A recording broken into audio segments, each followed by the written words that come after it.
Well, folks, welcome to Coffee and Revelation. It's Monday afternoon. I'm afraid I'm indoors today largely because I seem to have misplaced my microphone somewhere. But hope you had a good weekend. We are now coming to look at the second beast in Revelation chapter 13. We'll read verses 11 to 15. Then I saw a second beast coming out of the earth. It had two horns like a lamb, but it spoke like a dragon. It exercised all the authority of the first beast on its behalf, and made the earth and its inhabitants worship the first beast, whose fatal wound had been healed. And it performed great signs, even causing fire to come down from heaven to the earth in full view of the people. Because of the signs it was given power to perform on behalf of the first beast, it deceived the inhabitants of the earth. It ordered them to set up an image in honor of the beast who was wounded by the sword and yet lived. The second beast was given power to give breath to the image of the first beast, so that the image could speak and cause all who refused to worship the image to be killed. So, again, we can get enormously caught up in all the details of this, but just look at what it's actually saying. This beast has two things. It gets authority, first of all, from being able to work miracles, given power, verses 13, verses 14, verses 15. They were able to have fire to come down from heaven and even to appears raise the first beast after it had been slain. Now again, you'll notice that as the dragon and the two beasts are a parody of the Trinity, the resurrection of the beast, of the first beast, is also a parody of the resurrection of Jesus Christ. So there's great power and great authority. And that's why we need to be very, very careful when someone comes with, it seems, great power, even power to work miracles. Does that mean they're from God? No, not at all. There's a spiritual power at work which can and does cause a great deal of harm. And that's seen in the second aspect of this beast, that he can deceive. He speaks lies. It spoke like a dragon. It's referring back to the dragon in chapter 12.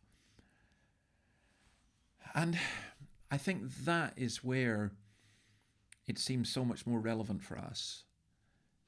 The devil is the father of lies. He's the opposite of truth. And we see the second beast at work in so much of our media and our politicians. I would say that everywhere we see this. Now, just to give an example, let's see if I've got this here. Oops. Yeah. So here I was today reading The Australian. And just to give you just some examples. Health advice, there's no place for women. A cancer charity and government-linked websites are saying people with cervixes. They won't say women. Another one I noticed as I was going through this. Bishop dismisses breakaway fears. And it's a hatchet piece on the Anglican Church, that those who are seeking to leave or have been compelled to leave. And it talks about just because they're anti-gay marriage, which is not the truth. On the same line, and this is just all in today's paper, there's an article about how the Australian Defence Force hopes to have a rainbow army appealing to more women, LGBTI and ethnic minority personnel into the army. And you'll see numerous things like that. Now, the Australian's a great newspaper, but what it's doing, as in so much of the media, the lies that are perpetuated by the evil one are spread in that way. Now, that's not to say they never speak truth, and it's not to say that everything in the media is lies, but it is to say that we have political and social ideologies which have become a religion and which are being imposed upon the world. And people listen to him.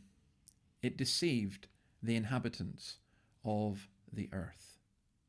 It deceived the inhabitants of the earth. And it causes people to worship his image. And I think there's a real battle going on in our culture just now, and I think this is why this speaks to it so much.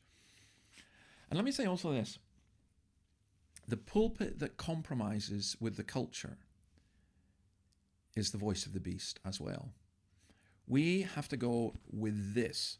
We need to understand this, and we need to understand that wider issues that are going on, but we have to go with this and apply God's word to our culture.